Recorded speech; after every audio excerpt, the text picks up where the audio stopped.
Hello, brilliant. I can see people are entering. Fantastic. Hi, Anna. Hi, Helen.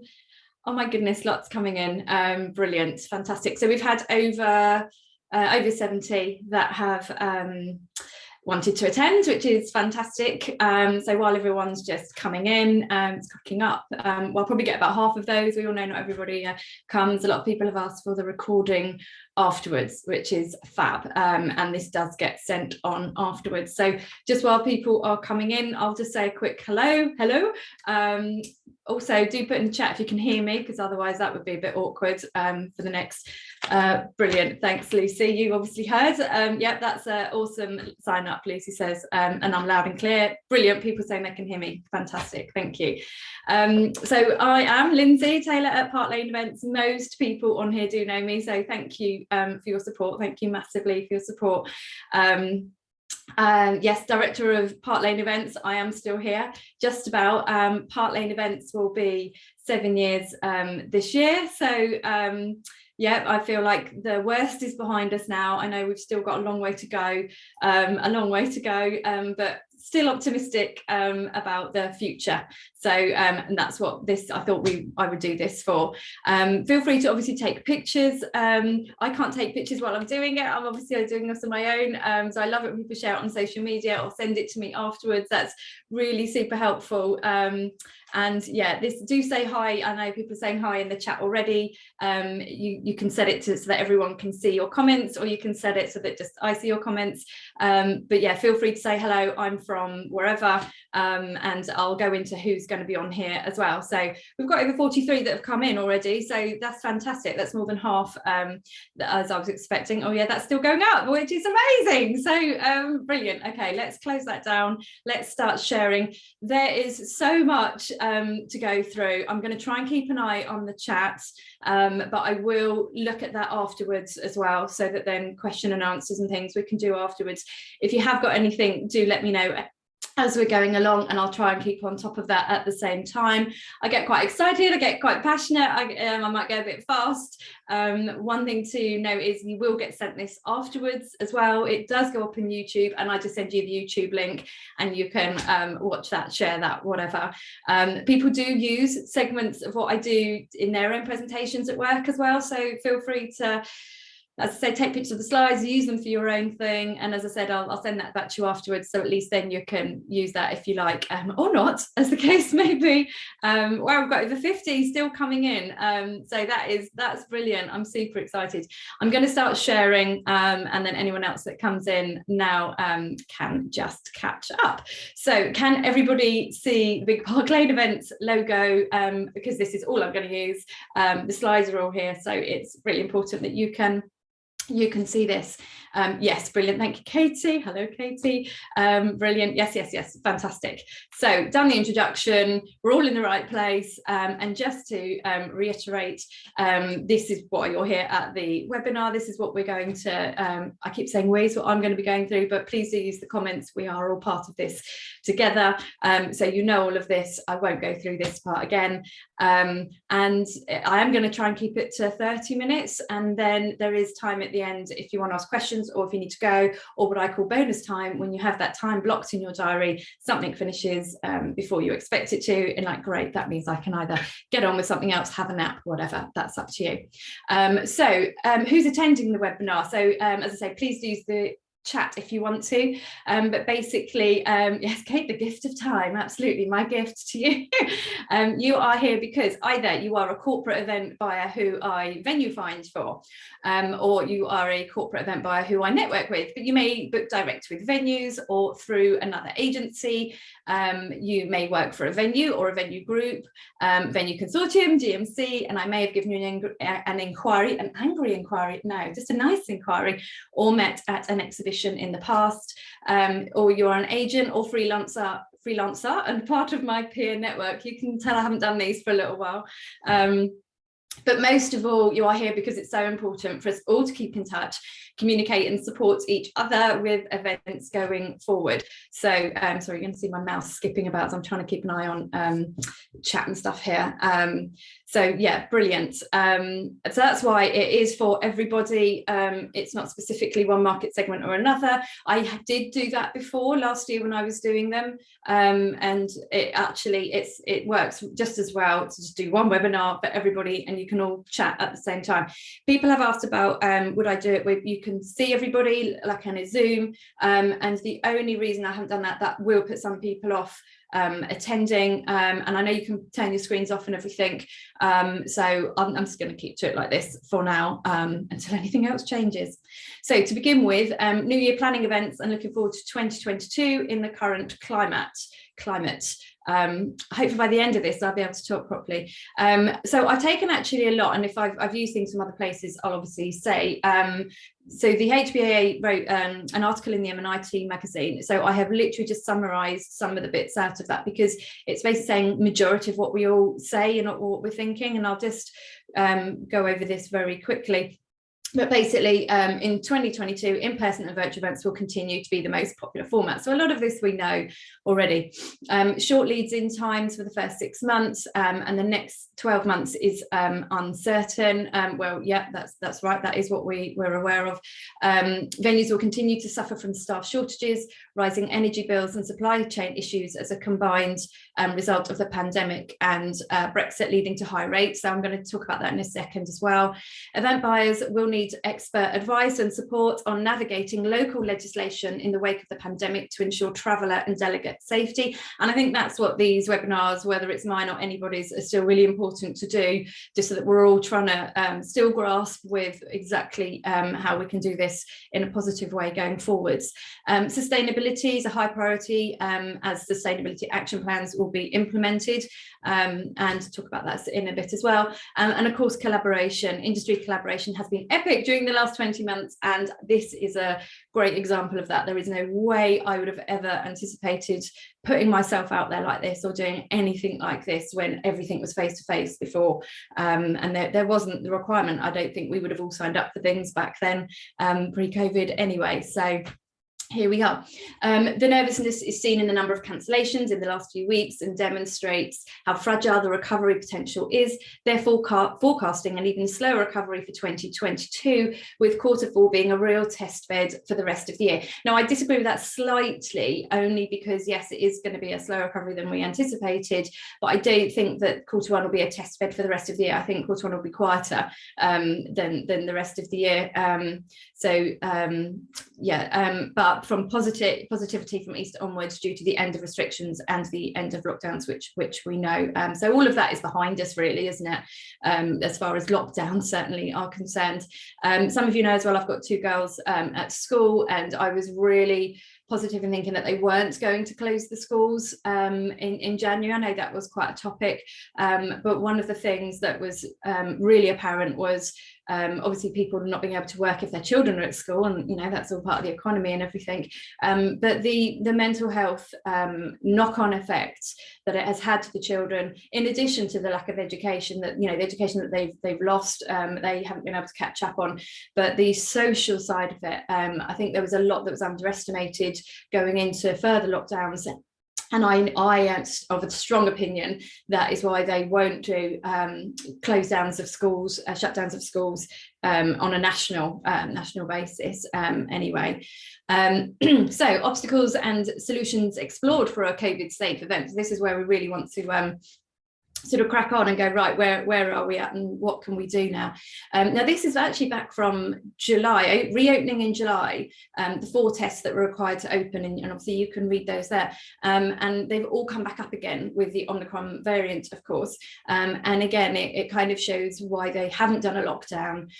So I thought this was actually a really good reminder of they've talked about all of these little tests when they've on the media, and why we are or are not having the restrictions that we have, and obviously we're in plan B at the moment. And of course I'm talking about England as well. I appreciate everybody's doing things in different areas, but just to reiterate that that's where I'm coming from, just to keep some sort of focus here today.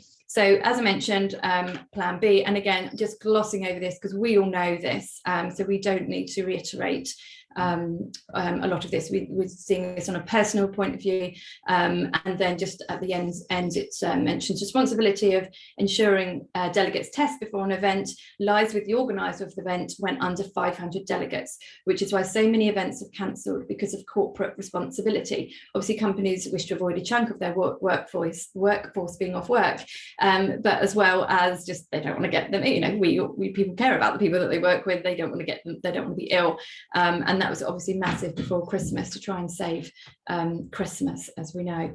So this is where there's still a bit of confusion of, and especially people who are just starting to book events this year, who haven't booked them at all last year and haven't needed to keep up as much, because if you're doing virtual, you know, if you know your company knows you're doing virtual, or your client, you know your client's doing virtual for the rest of the year, some corporate event buyers are only now just asking the questions of whose responsibility is it and what do we need to do, so that's why that's there as well.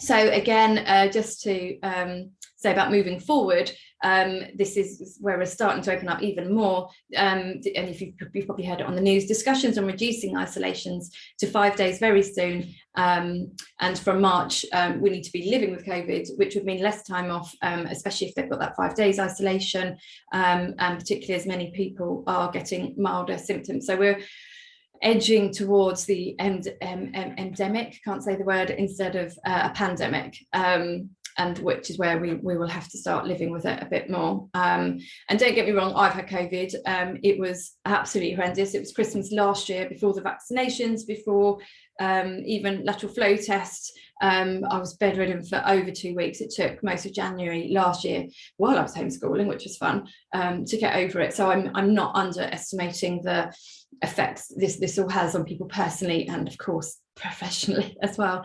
So one thing I did say I was going to touch on was the whole event insurance, what happens to cancellations, postponements, and talking to different venues and corporate event buyers and other agencies. It has just been a bit of a nightmare because there is no funding really from the government. And then they came up with this business events insurance, which is all part of their plan to rescue, reopen and recover, which gave us some hope in August for events that were valid booked from September 2021 to September 2022. So this is still something that people can get. This is where you can get it from. This is all on the government website. I have no affiliations with these people. And this was the idea that the scheme will see the government act as a reinsurance, basically underwrite it and making sure that everybody gets paid. Hurrah, we all thought, until you look at the small print, and it will cover costs incurred in the event of cancellation due to the event being legally unable to happen due to government COVID restrictions. Knowing this, I knew this, obviously having read all up about this before, and this is why when the whole Christmas party conversation was going on, and you had Chris Whitty saying, well, no, I personally wouldn't go, because that's basically what should have been recommended at that time. And Boris was obviously saying, you can go ahead, it can go ahead. As soon as they said it couldn't legally happen to protect everything, because they've done before, all of this would have kicked in. And all those Christmas parties that we know cancelled, over 50% cancelled. It was astronomical, we all know, let's not go there right now. But that's what would have happened if people had had insurance in the first place. I had a feeling a lot of that was going to happen, so I didn't get involved in Christmas parties last year, but that doesn't mean to say I came out any happier from it either. And then this just reiterates the small print of how that was going to work, so feel free to take a picture of that. I'm going to move on from the doom and gloom there. And when I did look into it a bit more, there was one company that I looked at, and it says, can I insure against lack of attendance, ticket sales or interest? Now this is, and I've blocked out the name, certain insurer, you cannot insure against lack of attendance, ticket sales or interest, and this is considered a trading risk. And this is where it just didn't work for what happened over in December and going forward.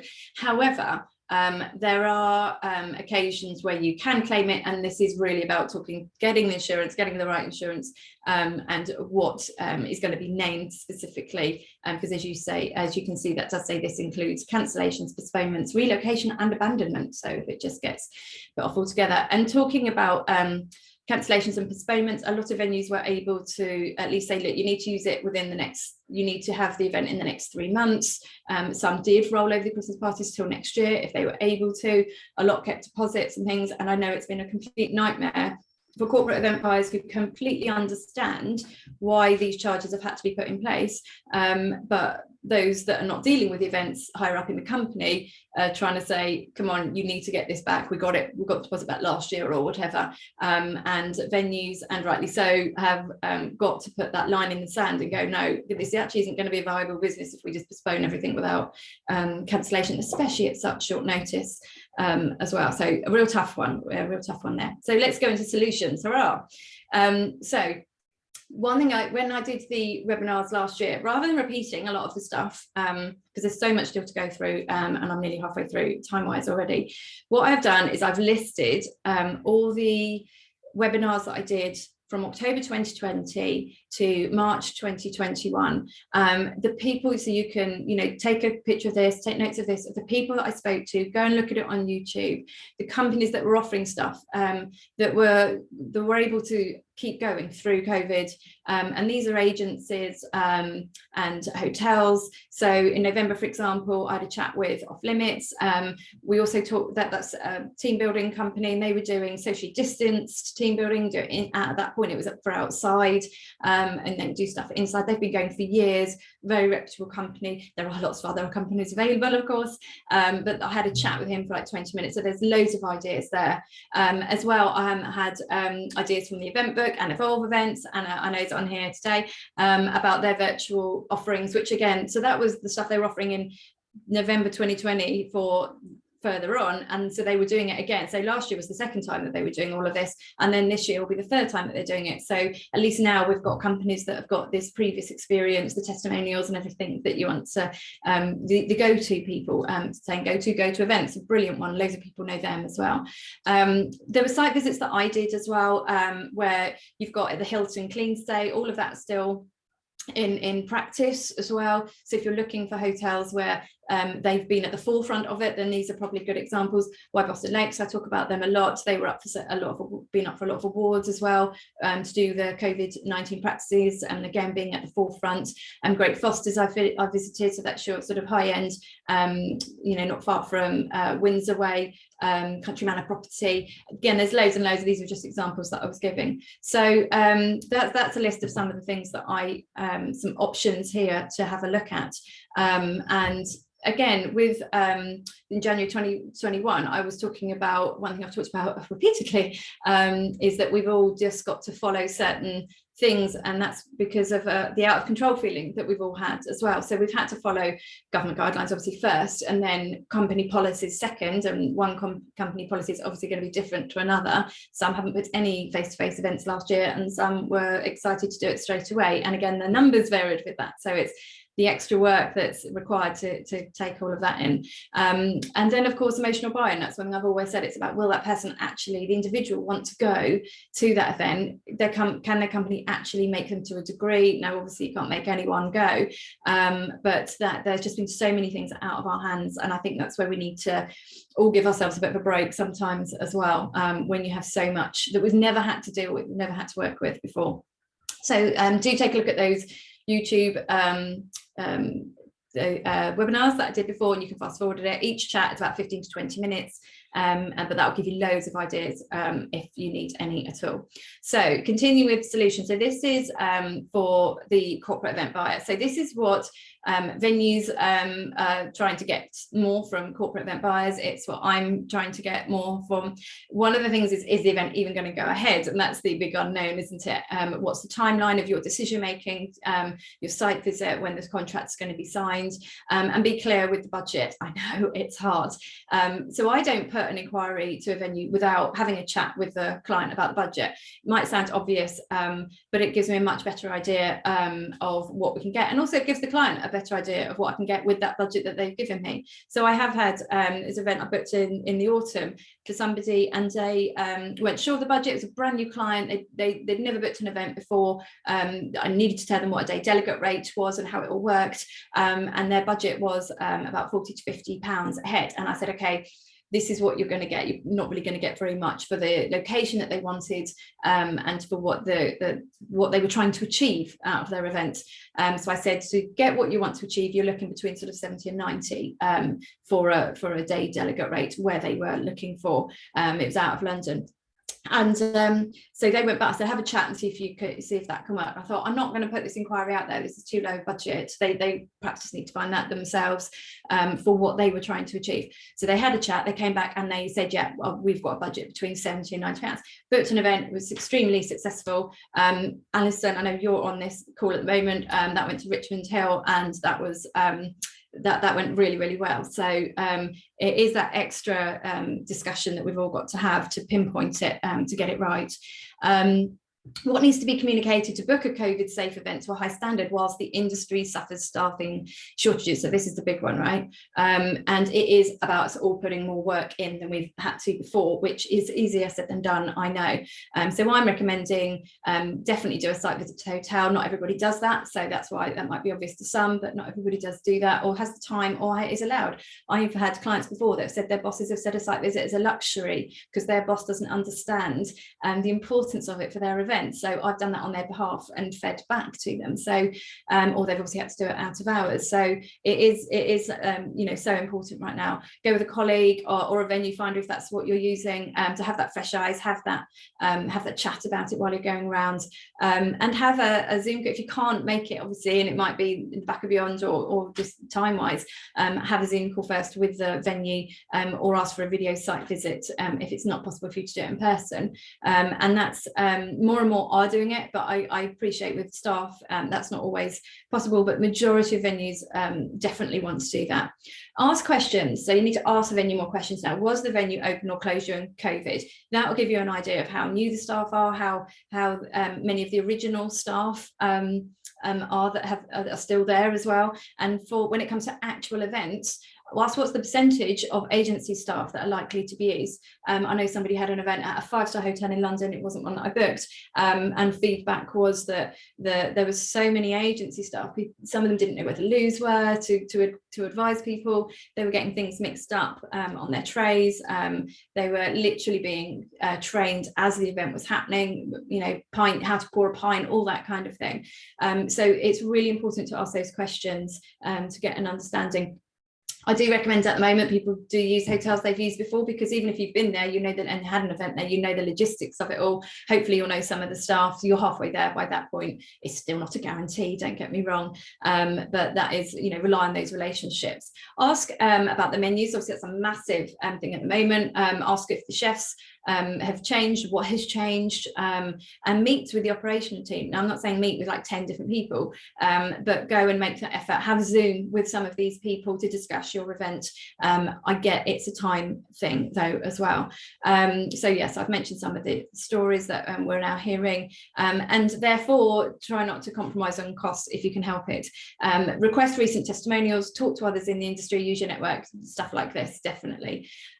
So then to give the venue side, and this is where not everyone knows exactly what's sort of been going on, to the detail or the depth perhaps.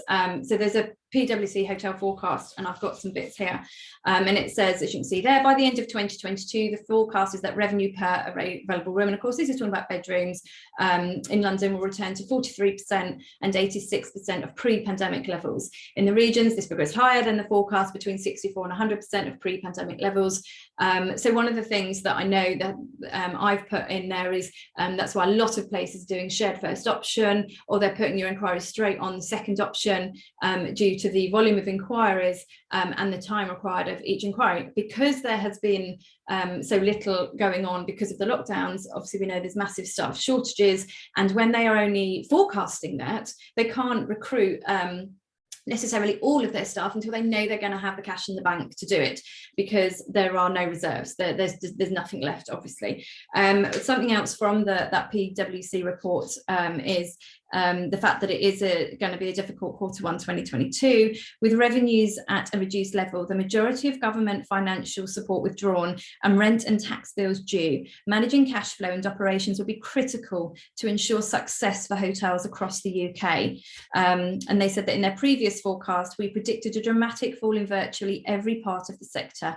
Regrettably, the reality was even harder for hotels, as new lockdowns caused trading to cease for almost 5 months at the start of 2021. And that's before we even had the Omicron that's happened just now as well. And so then it goes on to labour shortages, which is where we're all experiencing this. Labour shortages in hotels in certain key positions are at a critical level. This has led to an above inflation increase in wage rates as hoteliers struggle to retain and attract staff. In addition, there are reports of hoteliers needing to restrict availability due to an inability to service the volume of business. This rising payroll cost pressure appears likely to continue into 2022 and beyond. And some people have said, so my webinars are a little bit brutal and honest, but that's also why people come to them as well, because not everybody, a lot of corporate venue buyers that obviously haven't got time to read this kind of stuff, but this is the reality of what's happening. And I do know there are hotels that are only offering at perhaps 80% occupancy, so then the staff they have got can make sure that they can look after those guests 110%, which is the right way to do it for that future goal, get people back and everything. But that doesn't obviously help cash flow, and therefore going back to recruiting more people, it pauses that and perhaps potential refurbishments as well. And then finally, on that report, a bit of positivity. A surge is forecast from March 2022. So there's so many bits I could read out from that, which were actual, it really does help to have that little bit of extra, because this is what we think, we kind of know this, but to have it in writing and then that positivity at the end. And this is what we're going to see with supply and demand is from after Easter until summer and September, October. It is going to be busy time for us all.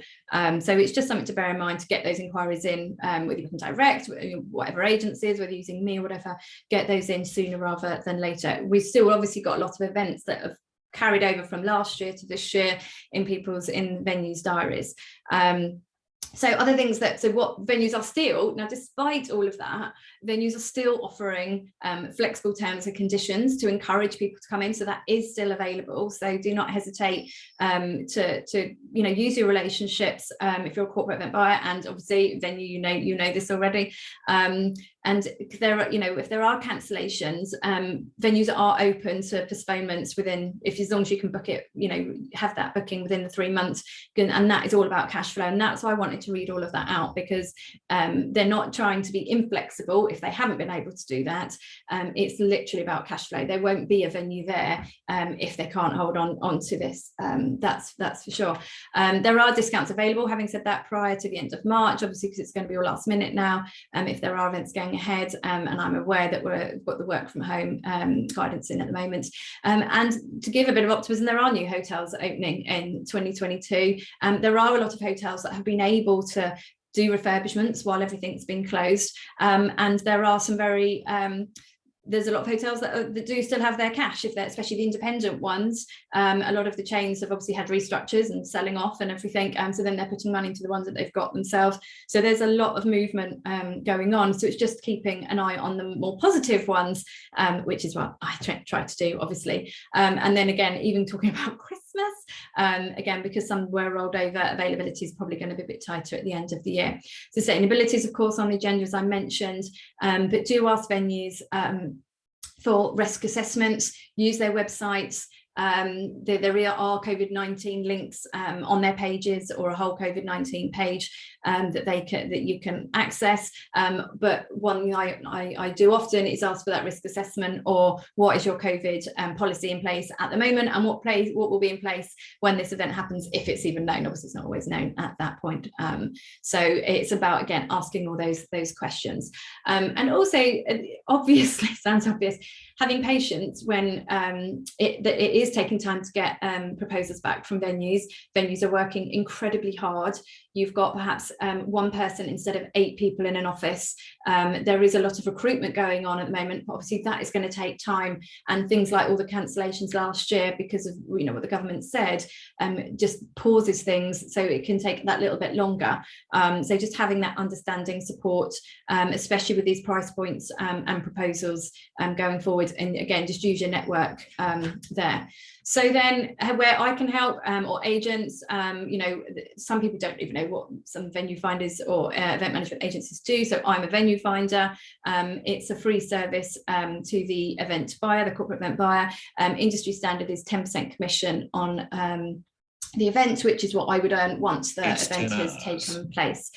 So I don't do event management, I don't do on-site, and that is where you can, and there are people on here on this course, if anybody wants to, let me know and I can introduce you and everything. That is one thing I love to do. I purely just do the venue finding.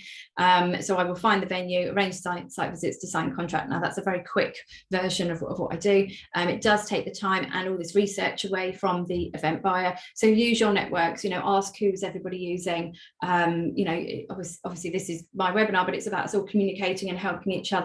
I recommend other people. If I'm too busy, I'll recommend other people as well. And I get business from other agents as well. We all work really well together. So that's just a bit of a recap there on venue finding. So it is free to the client, and then it's just a matter of having that relationship with knowing all those things that I mentioned earlier, knowing your timelines, your budgets and all that kind of thing will make it much more efficient. If you know that from the get-go. So communication and research is essential. Going on fam trips, having networking groups. I'm obviously going to mention Eventprof Live here. Hello everybody from Eventprof Live, corporate networking group. So if you are a corporate event buyer and you're not part of that group, again, I can just do an introduction to you there, or put the Kate's on here, who's part of that, one of the founders. So put a note in here. That's Kate Bullard. I know you won't mind me mentioning that. So you can always find her on here and send her a private note, or I can do an intro. And obviously exhibitions. So then we're on to exhibitions. Then I'm just finalising the last couple of slides here. So I have just put this on again. Take a picture if you want to. The summer show just moved from January to March, for example. So there is room for movement, I'm sure, with some of these moving. These aren't all the exhibitions, of course. These are the ones that I like, and I like to go to, or I like to be aware of, and if I can, then I do go. The networking opportunities on here are really good, so put it up on social media, and if you're like me where there's just me that's on my own, put it up on social media to say that you're going, and have those catch-ups and coffees while you're there. And obviously all the venues pay a hell of a lot of money to be there, and I am just going to put it out there, they do have to pay a lot of money to be at these, and so they do want to speak to you. Yes, they'll follow up. Only give them your details if you are genuinely interested. Again, they're very short-staffed, venues are very short-staffed, so they only want to follow up with the people that are genuinely interested as well. So that I'll leave you with that, and again, just take a picture if you like. You can block my little face off, of course. So then finalising, and just going past 10, so I'm just going to finish up. This is a slide I used about keeping motivated and supporting the industry, and I used it on nearly all my webinars at the end, and different people are in different stages of this, and again, take a picture of this if you want to. And I've definitely been through some of these different stages. I can honestly say I'm finally at the thriving stage, and I have got this. Not necessarily financially, don't get me wrong, but all my ducks are in a row now. I know who I'm working with, I know who's got my back, I know who I'm going to be there for. I have my focus. This is part of it as well, so a massive thank you for coming to this, and this does help. It's really nerve-wracking doing it, but yeah, it does help me still.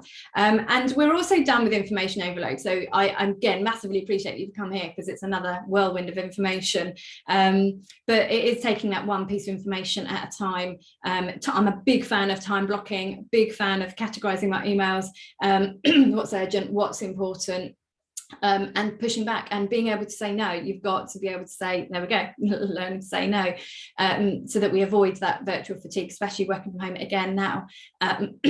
So lots, again, with some of the webinars that I did, take a look at YouTube, and there's some really good exercises that you can just do at home. Yeah, all sorts of things. There's just loads running around in my head and now I can't even get my words out. Have confidence in ourselves. you know, recognize our comfort zones and sometimes stick with those comfort zones. It's not always about pushing yourself forwards when we're going through things like this, and having control over how we respond, recognizing that actually if we feel like we're going to have a knee-jerk reaction, it is our fear of that out of control, unknown, somebody's done something or said something or whatever, and then it is actually just hopefully taking that step back. Easier said than done, I know. Pushing away those distractions, again, nothing people don't know here already, especially social media. I have time limits on my social media. Every winter, over Christmas, I get rid of people off some of my social media platforms if they're not, you know, positive for me. And of course, this changes each year, so it is something I actively do, and it's a great way to cleanse there.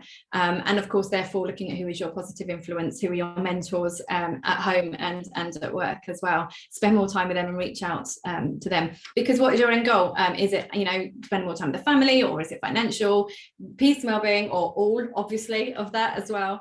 And above all, congratulate ourselves. We've made it to this point. It has been horrendous. It's been a roller coaster, but the future is definitely looking brighter. I feel it is, and no matter how many times we get pulled back again with things that do happen out of our control, it is not as bad for me personally. It is not as bad as it was, as I said, this time last year in January. You know, the kids were at home homeschooling, everything had been cancelled. It was a long way off anything actually going to be happening. I was recovering from COVID. It was just real horrendous time. So the fact that now we're looking forward, thank you for everybody that's come here as well, because that really shows we need to keep this communication up. And I saw this on social media the other day, and it's, may the tears you cried in 2021 water the seeds you're planting in 2022. So I just absolutely loved it. I wanted to share it, take it or not, as the case may be. But I thought, yeah, that's actually where I'm at the moment. So thank you. I'm going to look at the Q&A, not Q&A, the chat in a sec, and anything else that I do. See, I have been using social media. That's where some of you who are new on here this morning have found me as well. They are free, but check this out. I'm going to put this in here. Now, I only set this up yesterday, so I hope it works. But this is, some of you may have heard of this, it's called Buy Me a Coffee. And instead of me charging anything for these, because I did do a, there we go, I did do a survey about sort of charging for this kind of stuff, even if it's sort of from £10. And I know it's difficult. I know it's not easy. Some said they would pay up to £30 a webinar, and that's when I would do more of a closed group, more of a smaller group. And I thought, you know, I do want to keep it free. I want to keep it accessible for everybody. And that way we do get a good mixture of people on here as well. And that's what is so important, that we all get to have our say. We all get to either watch it or take bits from it or whatever. And so there's a link there if you want to take it, and you can buy me a coffee, and it's basically you just put a little donation on there on using that link, and yeah, that way when I'm in London or wherever, I can buy myself a coffee and perhaps a bit of cake to keep me going. Yeah, that's, I thought, quite a nice way to do sort of donations that way than charging. So I'm just looking through Joe Joshi from dmcfinder.net, based in Northampton. Yep, you're up the road from me, Joe, aren't you? Because I'm in Bedfordshire. Very interesting. Oh yeah, and Anika saying hello to everyone, Eventbrite's live. Anna Peters, yes, so from Evolve, really interesting session. Totally agree that demand will be high for summer, especially with corporates feeling more confident about events going ahead. And on a positive note, we're also seeing inquiries for Christmas 2022. I do recommend you look at Evolve events at their virtual offerings. Katie, thanks so much, Lindsay, really useful to have this insight, and thank you for the support in sharing the PwC report on staff shortages within hotels. So Katie's on the hotel side. Have a great rest of the week. Thank you. Yes, well, we'll see you at some point. So sorry, just to move that. Useful PwC reports. I'm glad that people are mentioning which parts were already, which parts were. There's so much more I could have put in as well. I was going to talk about the survey that I did, but just because of time, you know, people do go if you want to go now. Alison, yeah, from Richmond Hill, fabulous. Yeah, thanks for Richmond Hill shout out. So yeah, Lime venues are on as well, so they're saying hello, and I'm sure you're reading these much more before I am, so I just wanted to see if there was any questions or anything. if you've got any questions, do let me know. 4 seasons, yeah. Thank you, brilliant. Lovely seeing you. Thanks for keeping us so positive. Brilliant. So it looks like, thanks for giving my Boston links a shout out, no problem. So it looks like there's no questions, but if you have got any questions, do let me know. I'm going to stay on for a couple minutes more. If there's anything you want me to go into more detail with, any more of that PwC report, any more of the slides you want me to reiterate, any more ideas of, you know, what events do, any of the stuff that I covered in the webinars before. There was like exercises at your desk, meditation, going for walks, like a virtual walk where you're all on a phone, individually, all at different parts of the country, but you're doing this walk across country with a guide that's also on a phone at the same time. So I think that's the thing when we're back to working from home, is kind of going back as well to what were some of those ideas. I think a lot of people are exhausted with trying to find new ideas, but actually there were so many put out in the front, in the forefront. Like for example, Bombay Sapphire, that was another one where that was great. You got your box delivered, that was through Eventbrite Live actually, and you had your gin tasting with the guy in the bar at the end, and he was able to go through all of that, and you're making your own gins from the comfort of your own home. So again, there are things that we would never have done before, but actually we are still going to take forward because they do still work. So yeah, fab. There's loads, as I say, there's loads of ideas on those YouTube, on the YouTube channel, which is Park Lane Events. You'll find it, I'm sure. And actually, I will be sending this afterwards as well to you, and just keep you updated. So I can't see there's any questions, so I'm going to take that's a good thing, that I've covered as much as I can. As I said at the beginning, this is hopefully the beginning of the end, and oh, I'm going to stop sharing as well, actually, she says. Here we are. This is sort of the beginning of the end. This is the beginning of the end, and looking more positive going forwards. If you need any support, let me know. If you want to know what networking groups and things I'm part of, I get asked that quite a lot as well. Where I get the articles from, then there's like literally 2 or 3 go-to of any of those that I have to keep it straightforward and simple. So I'll say farewell. I can't see there's any other questions, or anything. I'll close this off. I'll send this out. People are leaving now as well. So have a fabulous week, and thank you so much. All right, take care. Cheers. Bye.